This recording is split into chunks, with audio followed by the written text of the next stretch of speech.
They never tell you about the silence before they seal the helm. That last breath of unfiltered air, the way it tastes of oil and incense and your own fear sweat, how you try to hold it in your lungs as if you could preserve something of yourself before the connections lock into place. I held mine for 43 seconds. I counted.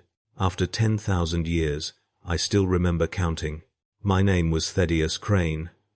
Secundus rank, Adeptus Custodes Support Division, Ceremonial Watch Rotation. Those words feel like artifacts now, relics from an archaeological dig into my own past. I was 27 standard years old when they chose me, young enough that my body could adapt to the augmentations, old enough that I'd proven my loyalty through 2 decades of service in the Scholastica Psychana Defense Forces. I had a commendation record that filled 3 data slates. I had killed 17 would-be assassins before my 25th birthday. I had never questioned an order, never wavered in my faith, never allowed myself the luxury of doubt. All of that made me perfect. All of that made me disposable in exactly the right way. The selection came during morning prayers. The Prefector General himself attended our formation, his armor so ancient it predated the Imperial calendar revision of M36. He walked our lines with steps that rang against the marble like pronouncements of judgment. When he stopped before me, I could see my own reflection in his breastplate, distorted and small. He spoke 4 words. You have been chosen. I felt pride. Emperor, forgive me. I felt pride. They took me to preparation chambers I had never known existed, through corridors beneath the Sanctum Imperialis that descended for what felt like hours. The air grew colder with each level, until my breath plumed white and my fingers ached even through my gloves. My escort 3 custodian guard who never spoke, never looked at me directly, finally stopped before a door of black iron banded with gold. The aquila engraved upon it was so old the eagle's wings had worn smooth from countless touches. One of the custodians placed his palm against it, and I heard mechanisms within the wall grinding to life, gears the size of my torso turning, ancient machine spirits waking from dormancy. Beyond was a chamber of preparation. That's what they called it, preparation. As if the word could encompass what they did to me there. The tech priests came first, their movements synchronized like the parts of a single organism. They spoke in binary cant, and though I'd learned the basic liturgies, their dialect was too old, too specialized. I caught fragments. Optimal degradation rate, consciousness, tether integrity, approved suffering threshold. They stripped me methodically, and I stood naked in the cold while they mapped my body with scanning devices that left afterimages burned across my vision. Every measurement was recorded in data slates that had to be 300 years old at minimum, their cases worn smooth by countless hands. One tech priest, his biological components reduced to little more than a head and partial torso suspended in a mobility chassis, leaned close enough that I could smell the preservation unguents. His remaining human eyes studied my face with something that might have been sympathy or might have been scientific curiosity. You will serve beyond death, he said, his voice a grinding rasp through vocalizer units.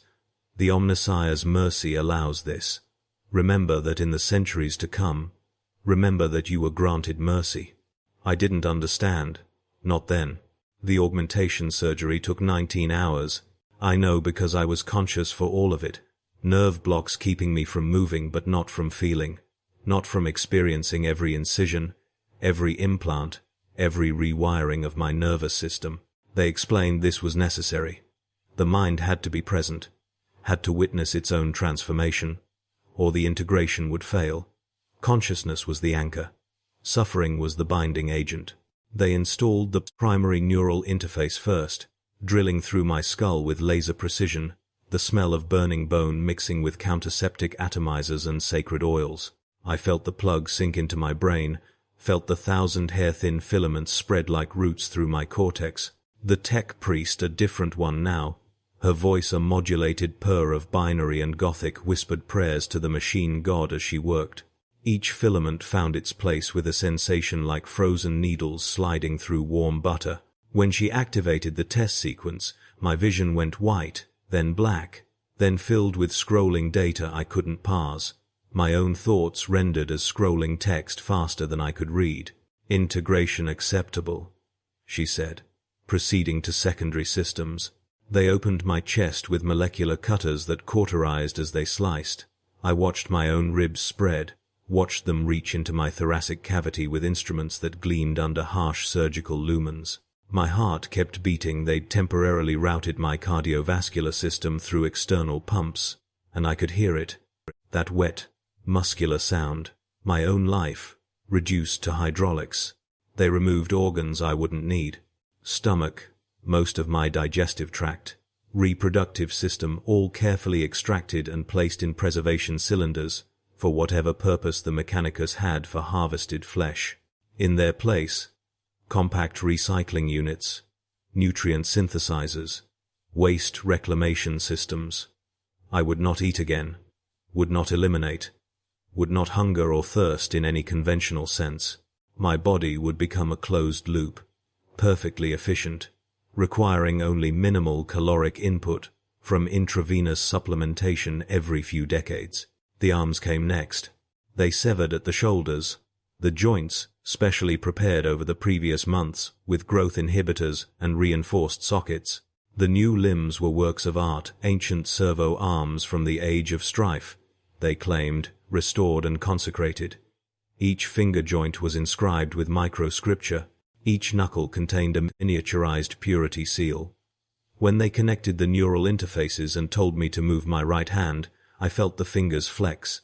But the sensation was wrong, delayed, as if the command had to travel through centuries of accumulated prayer before reaching its destination. "You'll adapt," the tech priest assured me. "The human nervous system is remarkably plastic. In a decade, they'll feel natural. In a century, you won't remember your original hands at all." She was right about that.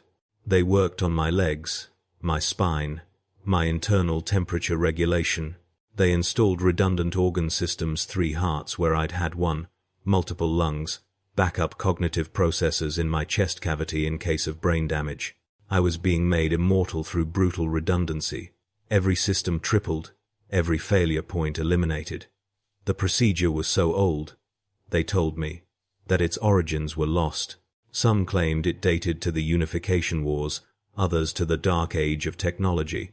The Mechanicus had preserved it as sacred text, each step a holy mystery passed from one generation to the next. When they finished, I was no longer Thaddeus Crane in any meaningful biological sense. I was a platform, a housing, a meat machine prepared for eternal function. Then came the armor. They brought it on a suspensor cart, 8 figures in red robes guiding it with the reverence usually reserved for religious relics. Because that's what it was. The armor was older than my bloodline, older than the hive city where I was born, older than most of Imperial history. Its ceramite had been forged in furnaces, whose locations were now forgotten, in forges on planets consumed by the Great Rift. Inscriptions covered every surface. High Gothic, Proto-Gothic, languages that predated human space travel. Names. I realized. Thousands of names, each one a previous occupant, each one scratched into the armor's surface in letters, so small they required magnification to read. I would add my name to that palimpsest. Just one more layer in an archaeological record of servitude. They assembled it around me piece by piece, each section locking into place with thuds that resonated through my augmented skeleton. Boots first, the maglocks in my feet connecting to the armor's power distribution system. Greaves, cuisses, folds, each piece a burden of weight that the armor's internal servos immediately compensated for. By the time they attached the chest plate, I felt nothing at all. I was suspended in mechanical certainty, held upright by systems that would never tire, never falter. The gauntlets came next, and with them the weapon interfaces. My new hands, my augmented, rebuilt, barely human hands, slid into gloves lined with neural gel and contact points. I felt the armor's machine spirit wake, felt it testing me, probing my nervous system like a predator, deciding whether I was prey or partner. Ancient and irritable, one tech priest had called it. Prone to rejection of unworthy hosts. 3 previous candidates had gone mad during the integration, their minds unable to accept the consciousness they found waiting in the armor's core systems. I felt it there. A presence. Not quite alive, but not quite dead either. Something that had been human once.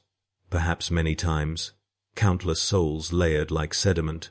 It pressed against my thoughts with the weight of epochs, testing my resolve, my sanity, my willingness to subordinate myself to its eternal purpose.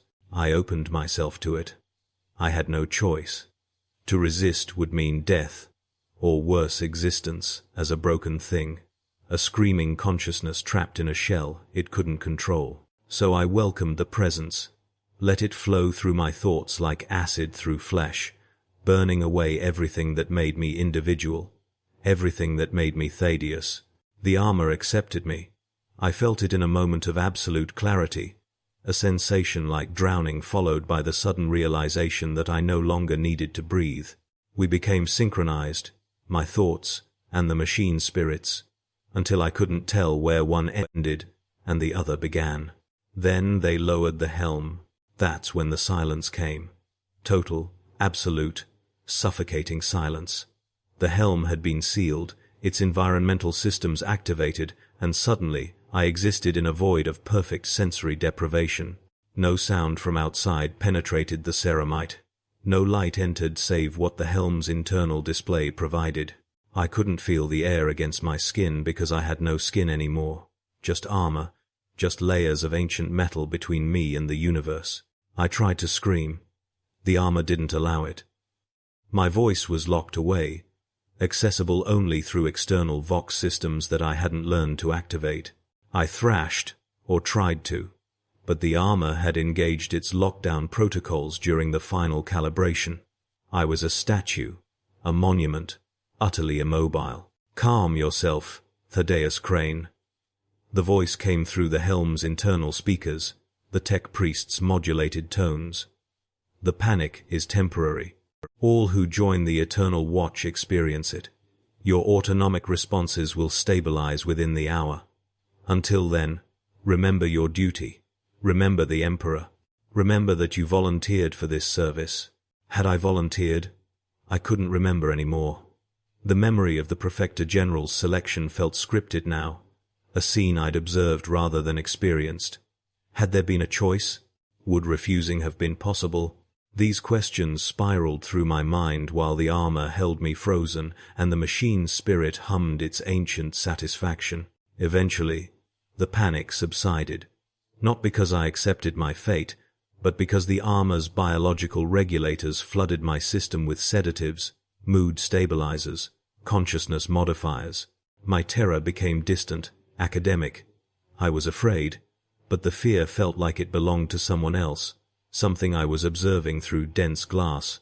They unlocked the armor's mobility systems and taught me to walk. It took 6 months. The armor weighed 480 kilograms. It moved like a dream once you learned its rhythms. But learning those rhythms required unmaking every natural movement pattern I'd developed over 27 years. The servo bundles had their own response timing. The gyroscopic stabilizers needed half a second to adjust to weight shifts. The maglocks in the boots required conscious activation and deactivation with each step, or else I'd find myself anchored to the floor, trapped by my own equipment. I fell 732 times during that training. Each fall was caught by the armor's auto-stabilizers, leaving me suspended at grotesque angles, unable to right myself without external assistance. Tech priests would heave me upright with mechanical lifters while reciting prayers of patience. Fellow trainees, 3 others, had been selected alongside me, watched with expressions I couldn't read. Were they sympathetic? Satisfied that they were progressing faster? Terrified that their turn in the learning chamber would come? 2 of them died during the augmentation process. Their bodies rejected the neural integration, spiraling into cascade failures that turned their enhanced organs against them.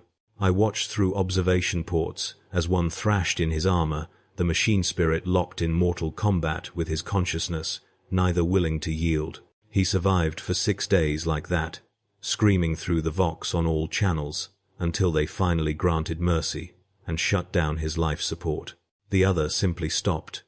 One moment he was walking the training circuit, the next he was a statue, completely unresponsive. The tech priests opened his helm and found his face frozen in an expression of absolute tranquility, every higher brain function simply gone, as if he'd decided to leave, and his consciousness had complied.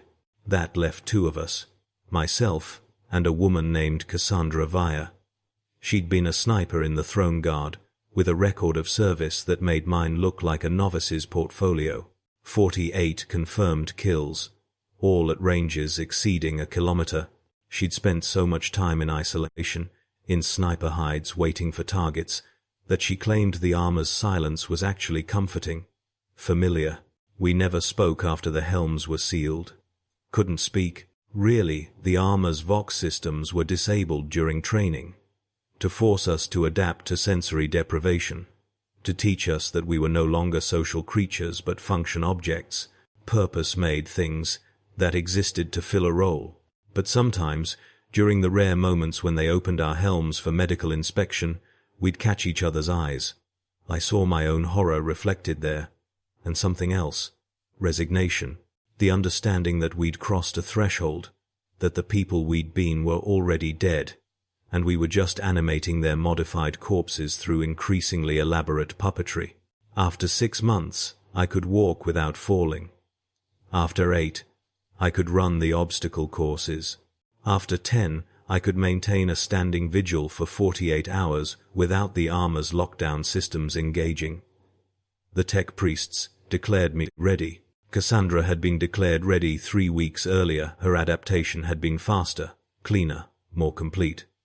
I felt a spike of jealousy at that, quickly suppressed by the armor's emotional regulators. They took us to the Sanctum Imperialis for final consecration. I'd seen it before, of course. Every member of the Adeptus Custodes support division had walked those golden halls, had genuflected before the sealed doors of the throne room, had felt the psychic pressure that emanated from within like standing too close to a sun. But I'd never entered. None but the custodian guard themselves, the Emperor's companions, his 10,000 angels of death, were permitted beyond the final checkpoint. Now I would stand beyond it forever. The procession was conducted in absolute silence. 20 tech priests formed our escort, their augmetics whirring softly in the vast spaces of the sanctum. Cassandra walked ahead of me, her armor gleaming under lumens that had burned for 10 millennia. Mine felt heavier with each step, as if the weight of history itself was settling onto my shoulders. We passed through 7 sets of blast doors, each one requiring biometric authentication from multiple sources, each one inscribed with warnings in languages both living and dead. The air changed as we descended. It grew warmer, thick with ozone and something else, something that made my enhanced olfactory sensors flag contamination warnings. Psychic residue, I realized. We were approaching the source of the Astronomicon, the psychic lighthouse that allowed humanity's ships to navigate the warp. Every day, hundreds of psychers died to fuel it. Their souls burned as coal in a cosmic furnace. I was about to take my post at the heart of that furnace. The final door was different from the others. Smaller, almost human-scaled, though it was still 3 meters tall and half a meter thick. Its surface was smooth, unmarked by any decoration save a single aquila at eye level. No handles, no visible locks, no mechanism of any kind.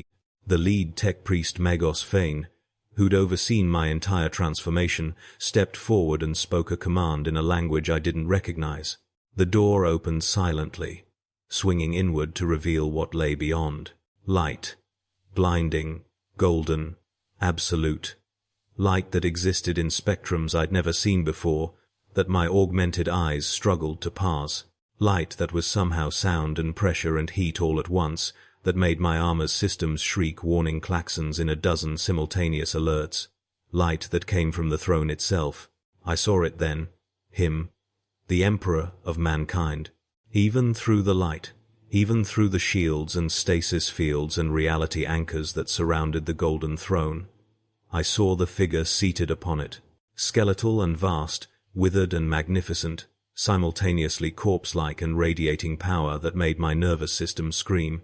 He was dying, had been dying for 10,000 years. His sacrifice maintained the Imperium. His will held back the tides of chaos. His consciousness burned in the warp as a beacon for all humanity. And we were to guard him, to stand sentinel over his endless dying, to ensure that none disturbed his eternal agony. Cassandra took her position first, mounting a plinth to the left of the inner sanctum. Her armor locked into place with a sound like a coffin ceiling. The tech priests swarmed around her, connecting cables from the throne's support systems to hardpoints in her armor, binding her into the chamber's infrastructure. She would provide additional security monitoring, her armor's auger arrays feeding data into the throne's defensive grid. She would stand there, I knew, for centuries, millennia, if her biology held. Then it was my turn. My plinth was to the right, symmetrical to Cassandra's, positioned so that together we formed living pillars flanking the approach to the throne. I mounted it with steps that echoed despite the light that seemed to absorb all sound. The moment my boots contacted the plinth's surface, I felt the maglocks engage with force that made my augmented skeleton creak. Then the secondary locks, the tertiary systems, the failsafes, and redundancies.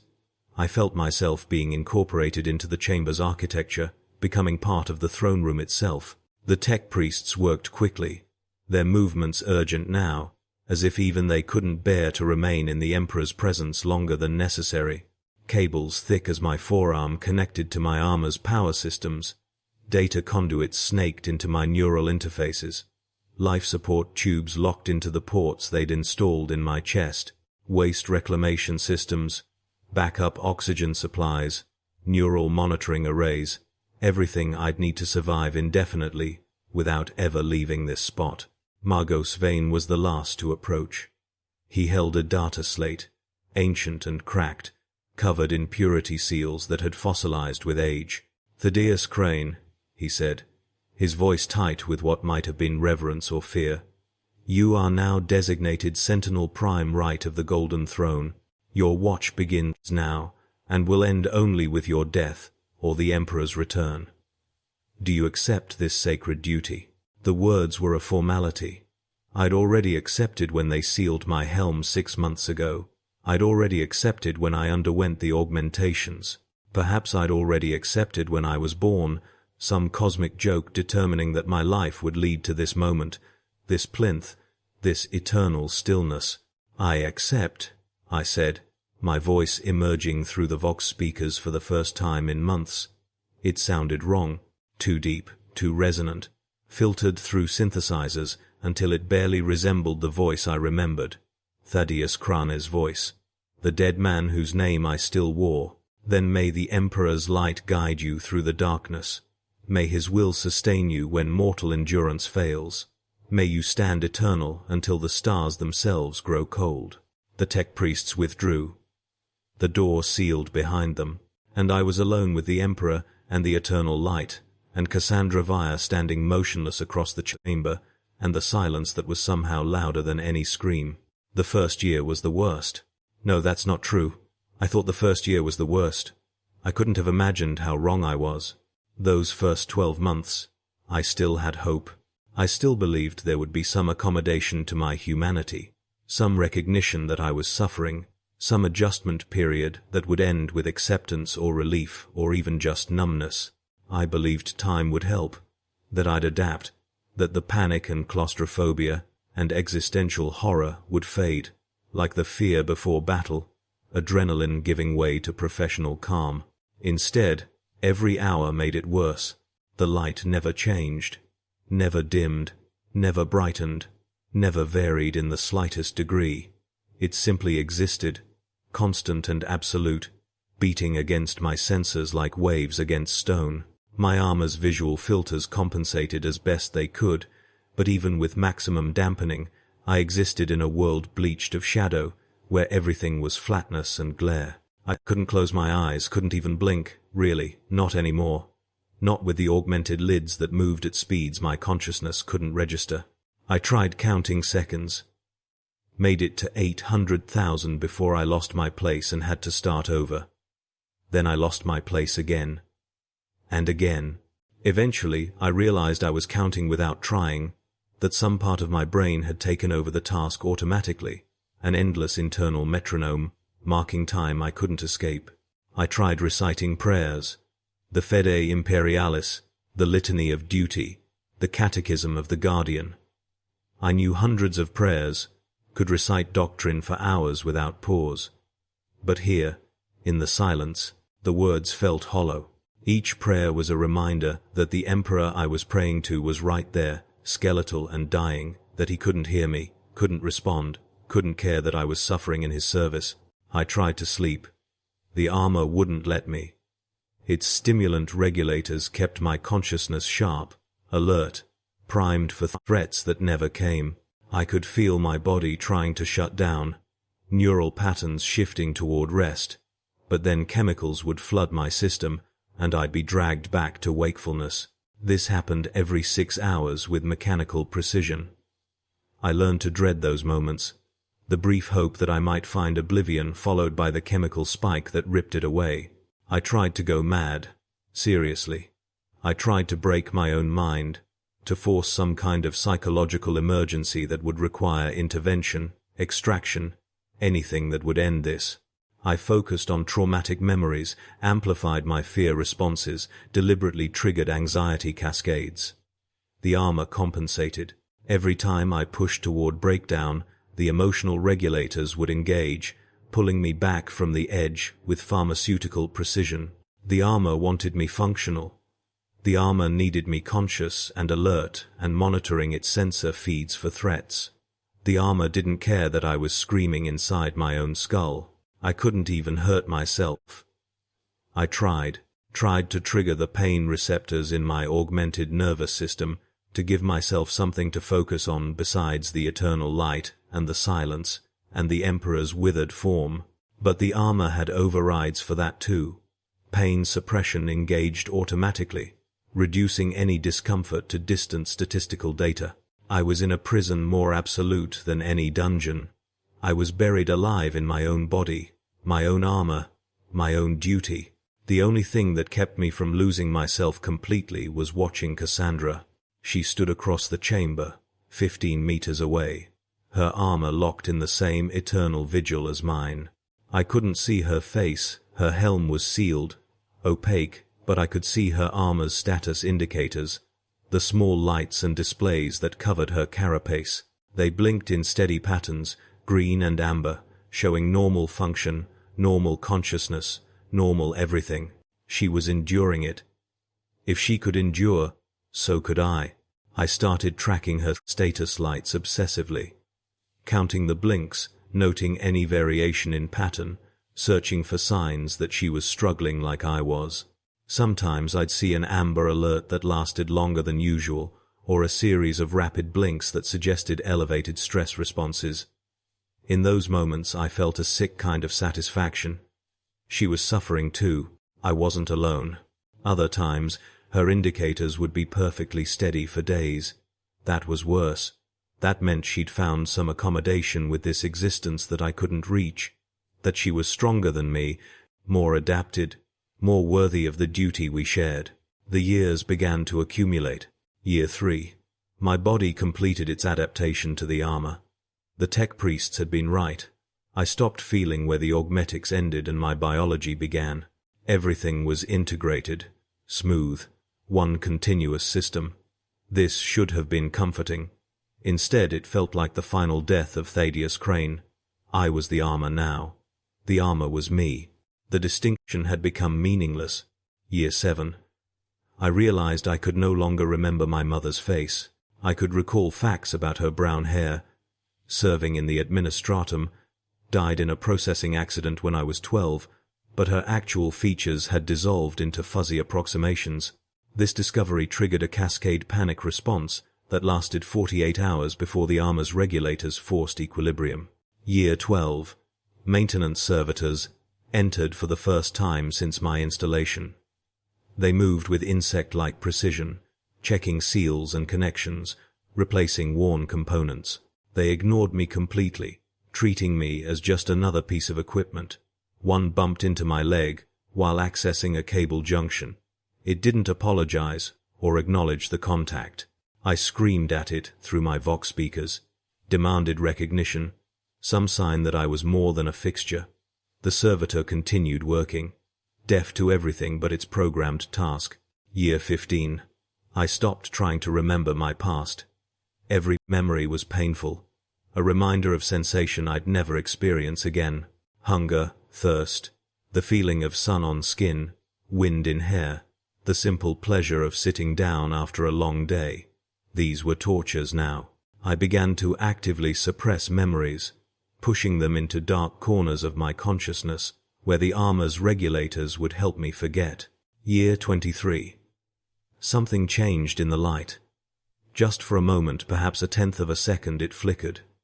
Not dimmed exactly, but shifted frequency in a way my sensors could barely detect. I fixated on this event for months afterward. What did it mean? Was the Emperor's condition changing? Were the throne's systems degrading? Or had I imagined it entirely? Some glitch in my own perception? A crack forming in my sanity? Year 31. I realized Cassandra's status indicators had been completely steady for over a year. No variations, no stress responses, nothing but perfect green lights in perfect patterns. This was impossible. No living thing could be that stable, which meant either she'd achieved some transcendent state of acceptance, or she'd died and her armor was simply maintaining her corpse in a simulation of functionality. I couldn't tell which possibility was worse. Year 45. A custodian guard entered the chamber. Actual custodian guard, one of the Emperor's companions, his golden armor radiant even in the throne room's overwhelming light. He stood before the Emperor for exactly 37 minutes, utterly motionless, then departed without acknowledging our presence. I felt a hysterical urge to laugh. Here was a being who represented the pinnacle of human enhancement, who could fight daemons with his bare hands, who was so far beyond me that we barely shared a species, and he couldn't spare a glance for the sentinels who'd been standing here for half a century. We were beneath notice. Furniture with heartbeats. Year 62. I developed a routine, not because I wanted to, but because my mind needed structure or it would collapse. Every 10,000 seconds, roughly every 3 hours, I would mentally recite the names of everyone I'd ever known. My mother, my father, my training cohort, the woman I'd kissed once in a dark corner of the Scholastica barracks, the Prefector General who'd selected me. The list grew shorter each time. More names forgotten, more faces dissolved into static. Year 79. Maintenance servitors came again.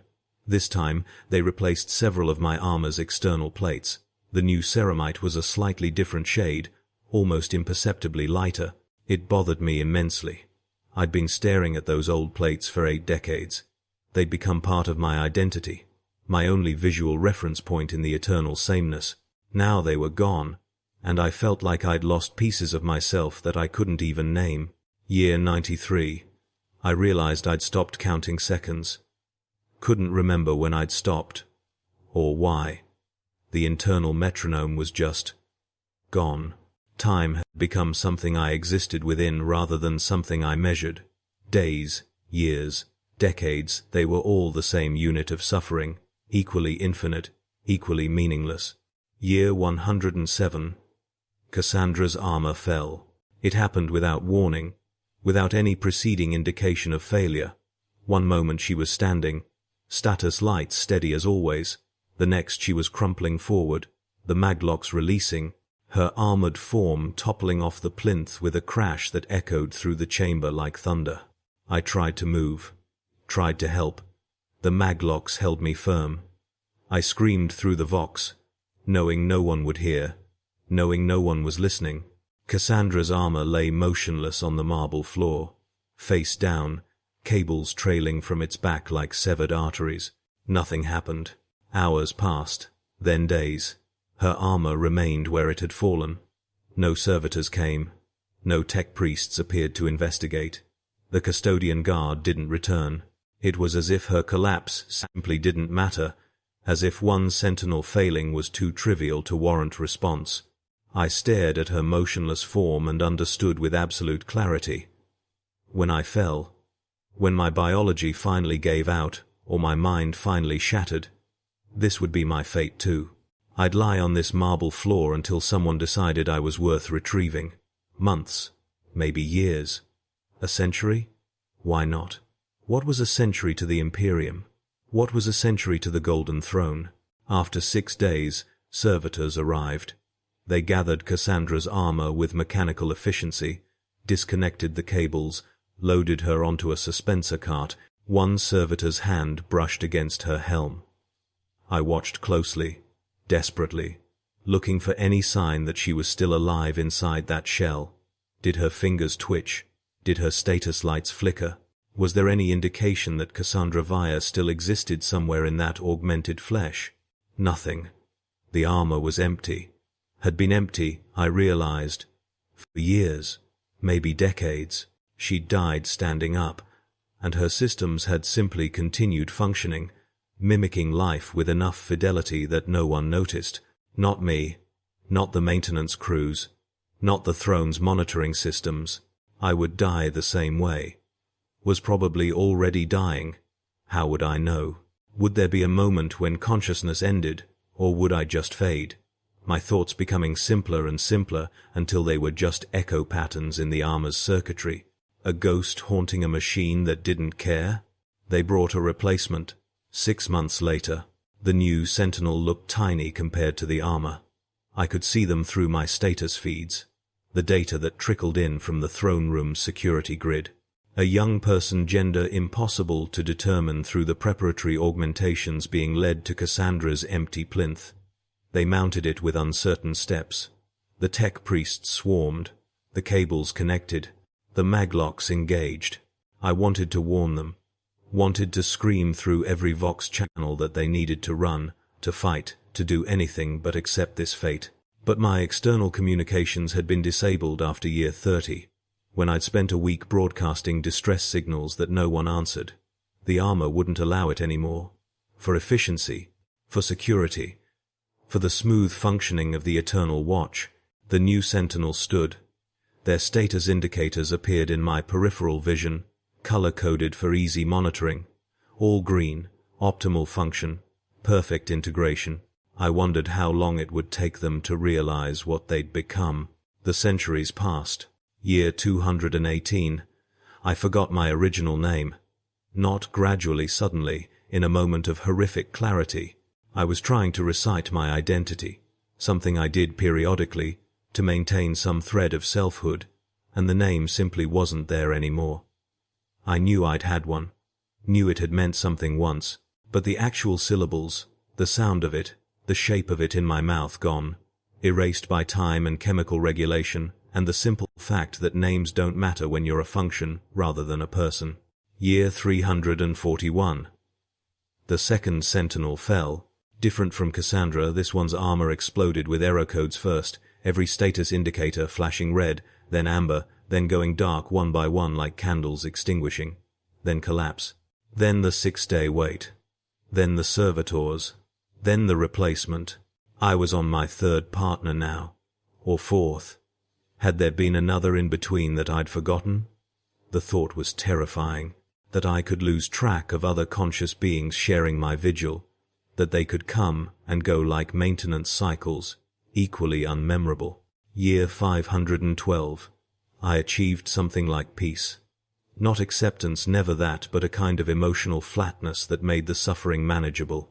I'd learned to stop fighting the armor's regulations, to let them shape my consciousness into something that could endure. I became what they'd wanted me to be. A function, a purpose, a thing that watched and stood and existed without the complications of desire or hope or despair. It didn't last. Year 519. The Emperor moved. It was microscopic, a twitch of one skeletal finger, a barely perceptible shift in posture. But in 10,000 years of perfect stillness, any movement was cataclysmic. Every sensor in my armor shrieked alerts. The throne room's defensive systems went to high alert. Klaxons blared from hidden speakers, the first sound I'd heard beyond my own thoughts in half a millennium. Custodian guard flooded into the chamber, dozens of them, golden armor shining like small suns. Tech priests followed, their mechadendrites weaving complex patterns as they scanned the throne's systems. Medicae teams in hazard suits, astropaths in psychic dampening cages, more personnel than I'd seen in my entire watch, suddenly crowding the sacred space. And I stood there, ignored, as they swarmed around the crisis. Not one of them looked at me. Not one acknowledged the Sentinel who'd been standing here for over 5 centuries, who'd watched the Emperor every second of every day, who'd noticed the movement first. I didn't exist to them. I was wallpaper, furniture, a decorative element in the throne room's architecture. After 3 hours, they left. The Emperor was stable, the movement had been a seizure, a brief failure in the throne's life support. Already corrected. Crisis averted. Back to eternal vigil. The silence returned like a coffin lid sealing. Something broke in me then. Not my mind, the armor wouldn't allow that, but some fundamental assumption I'd been carrying. Some last vestige of belief that my service mattered, that I was participating in something meaningful. I'd thought I was guarding the Emperor, protecting him, standing sentinel against threats, but I wasn't guarding anything. I was decoration, a symbol, the Imperium's way of saying, "This is so important we posted guards who will stand here forever," without caring whether those guards could actually do anything, whether they were conscious or dead or suffering or transcendent. I was a statue that breathed, nothing more. Year 807. I discovered I could still feel one thing. Hunger. Not physical hunger. My body had long since adapted beyond that, but a desperate spiritual hunger, a need for change, variation, anything different. I craved novelty, the way a man dying of thirst craves water. Even pain would have been welcome. Even torture would have been a gift, something to mark time, to prove that I still existed as more than a function. Year 993. The 10th Sentinel fell. Or was it the 11th? 12th? I'd lost count. They came, they stood, they fell, they were replaced. Each one lasted a little longer than the last, the augmentation procedures improving, the armor's systems becoming more efficient at maintaining life. The current one had been there for 70 years. I'd given up trying to think of them as people. They were just indicators in my peripheral vision. Status lights, blinking in patterns I'd memorized. Year 1116. I realized I'd been standing here for longer than the entire recorded history of some human civilizations. Longer than some chapters of Space Marines had existed. Longer than some Forge worlds had been in operation. I was older than anything except the Imperium itself, and I'd spent every single second of that time standing absolutely still, staring at the same skeletal figure, drowning in the same endless light. The thought should have been significant, should have meant something. Instead, it just settled into my consciousness like sediment, one more layer of accumulated time, indistinguishable from all the others. Year 1842. Something began to change in the light, not suddenly, but gradually. Over what might have been decades or might have been days, my time sense was unreliable by then. The quality shifted, became less golden and more amber, then more orange, then something that wasn't quite red, but wasn't not red either. The Emperor's form seemed to flicker in this new illumination, as if he was becoming less solid, less present. Terror cut through the emotional regulation. This was it. The Emperor was failing. The throne was collapsing. The Imperium's 10,000-year death spiral was finally reaching its conclusion, and I was going to watch it happen from the front row, unable to do anything but stand and stare and record every horrific second in my augmented memory. But then the light stabilized. The Emperor remained. The throne hummed its ancient rhythms. Crisis averted, or crisis imagined, or crisis ongoing but not yet critical. Impossible to tell. The armor's emotional regulators clamped down on my terror, returning me to numbness. Year 2096. I started to understand something about eternity. It wasn't a long time. It was the absence of time. Time required change, variation, one moment being distinguishable from another. But here, in the throne room, every moment was identical. Every second was the same second, repeated infinitely, a permanent now stretching in all directions. I wasn't experiencing eternity sequentially. I was experiencing all of it at once. A singular infinite moment of suffering that I would never escape because there was nowhere to escape to. Past and future had collapsed into an eternal present, and I was trapped at its center like an insect in amber. Year 3512. The 23rd Sentinel, I thought, maybe 24th, fell. But this time something was different. Their armor didn't just collapse, it screamed. Actual screaming. Broadcast over all Vox frequencies. A sound of such anguish that it cut through my emotional regulators like they were paper. Human screaming mixed with machine error codes. Consciousness and circuitry both failing simultaneously. Both crying out in the only language they had left. Then, silence. Then the 6-day wait. Then the servitors. But I heard that scream for years afterward. It echoed in my memory banks, the only sound besides my own thoughts that I'd experienced in millennia. Sometimes I'd replay it, just to have something different, something that proved the universe could still generate novelty. I envied them. They'd gotten to scream. Year 4728. I became aware of something growing in my consciousness. Not a thought, exactly, but a presence. Awareness that I was no longer alone inside my own head. The armor's machine spirit had always been there, but distant, a separate entity. Now it was closer, intermingled. Our thoughts were bleeding together, my biological consciousness and its mechanical one, creating something that was neither human nor artificial but some hybrid thing. I tried to resist, tried to maintain boundaries, to keep me separate from it. But the effort was exhausting. And what was the point? We were sharing the same senses, the same memories, the same eternal vigil.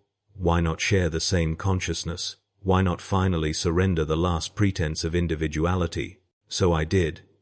I let go. Let the machine spirit flow through my thoughts without resistance. Let it reshape my consciousness into something more compatible with eternal function. It was a relief. It was a horror. It was both simultaneously, and I stopped being able to tell the difference. Year 6041. I witnessed something impossible. A group of beings entered the throne room, not custodian guard, not tech priests, but something else. Taller than human, their proportions wrong, their presence causing my senses to report contradictory data. They stood before the Emperor for exactly 9 minutes, then departed. Afterward, I couldn't remember what they looked like. The memory was there but corrupted, as if something had reached into my data storage and deliberately scrambled the files. All I could recall was a sense of vast significance, of events in motion that dwarfed even the Emperor's eternal dying. Were they Primarchs? Were they demons somehow bypassing the throne's protection? Were they something else entirely, beings operating on frequencies I couldn't perceive? I would never know. The memory degraded further each time I tried to access it, until it became just another gap in my consciousness, another thing I used to know, but had lost. Year 7918.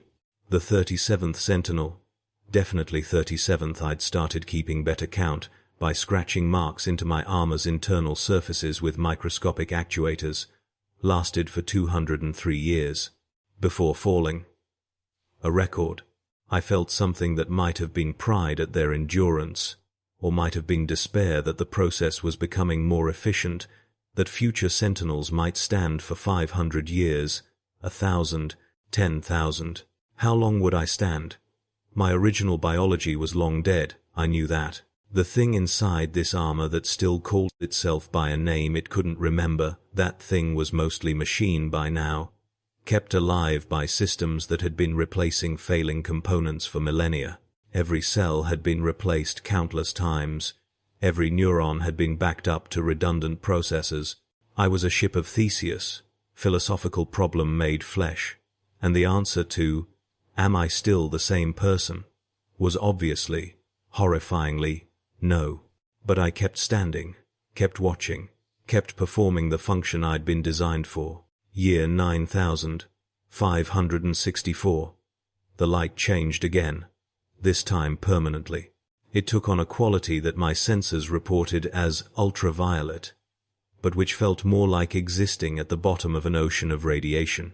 The Emperor's form became difficult to look at directly, as if he was simultaneously present and absent, real and unreal, here and somewhere else entirely. The custodian guard came more frequently after that, sometimes daily, sometimes in groups of a dozen or more. They'd stand in formation, their weapons ready, watching the Emperor with visible tension. Something was happening. Something was changing. After 9.5 millennia of perfect stasis, the equilibrium was shifting. I wanted to ask them what it meant, wanted to beg for information, for context, for any explanation of what I was witnessing. But my Vox was still disabled, and even if it wasn't, they wouldn't answer. They'd never answered. Why would they start now? Year 9973. I realized I'd been standing here for almost 10,000 years. Longer than the Emperor's interment. Longer than the Imperium's time of enlightenment. Longer than almost anything in human history except the Age of Strife itself. 10,000 years of standing. 10,000 years of watching. 10,000 years of suffering so absolute, so total, so all-encompassing that it had become my entire existence. I couldn't remember not suffering. Couldn't imagine any state of being that wasn't this eternal motionless agony, and I had no reason to believe it would ever end. The armor would keep repairing me. The throne systems would keep me functional. My consciousness, such as it was, would persist, not because I wanted it to, not because I deserved it, but because that's what I was for. That was my purpose, my function. I was the eternal sentinel. I would stand until the stars went dark, until the Imperium fell, until the Emperor finally died or finally ascended or finally revealed that he'd never been alive at all, just another mechanism in the vast machine of human survival. And even then, I suspected, I would keep standing, because that's what I'd been made for, because I'd forgotten how to do anything else, because the boundary between duty and identity had dissolved so completely that ending the watch would mean ending myself, and the armor wouldn't allow that. The armor needed me. The armor would keep me. Forever. Year 9999. The 49th Sentinel fell. Their replacement was brought in within hours, the fastest transition I'd ever witnessed. This one was different. I could see it in their status indicators, which were unlike any pattern I'd encountered. Advanced augmentation, experimental systems, efficiency metrics that suggested they might stand for 500 years, 1,000, maybe longer. The Imperium was learning, getting better at this, creating more perfect sentinels, more eternal guards, more permanent fixtures for the throne room's architecture. I was the prototype, the first that lasted. Every sentinel after me was built on lessons learned from my suffering, improvements derived from my endurance. I'd proven it was possible to keep a human consciousness functional for 10 millennia of standing torture, and in doing so, I'd doomed everyone who came after me to the same fate. My service had meaning after all, just not the meaning I'd imagined. Year 10,000. I stood in the throne room and watched the Emperor die and not die, persist and not persist, exist in a state between states that might continue for another 10,000 years, or another 100,000, or until entropy itself consumed the universe. And I realized something that should have been obvious from the beginning. There was no relief coming, no reprieve, no reward for endurance. The Imperium didn't care that I'd stood here for 10,000 years, didn't care that I'd sacrificed everything, endured everything, become something less than human and more than machine in service to a corpse god who couldn't acknowledge my existence. I'd thought this was a duty, an honor, a sacred service, but it was just a prison, the most perfectly designed prison in human history, a cell built from my own augmented body, locked with my own sense of obligation, guarded by my own inability to die. The armor would never let me go, the throne would never release me, the Imperium would never notice I was suffering, and the Emperor, the master of mankind, he who sits the golden throne, he'd never known I existed at all. I am the eternal Sentinel. I have stood here for 10,000 years, and I will stand here forever. The light is unchanged. The silence is perfect. My duty continues. This is what it's like to guard the Emperor's throne for eternity. It's like being already dead, but forced to witness your own corpse standing vigil, year after year, century after century, until the concepts of life and death become equally meaningless, and you exist in a space between them, where the only truth is suffering and the only constant is the golden light that never dims and never dies and never offers anything, resembling mercy. I tried to count the seconds again today, made it to 43 before I lost my place. 43 seconds. That's how long I held my last breath of unfiltered air, 10,000 years ago. Some circles never close, some hells never end. The watch continues.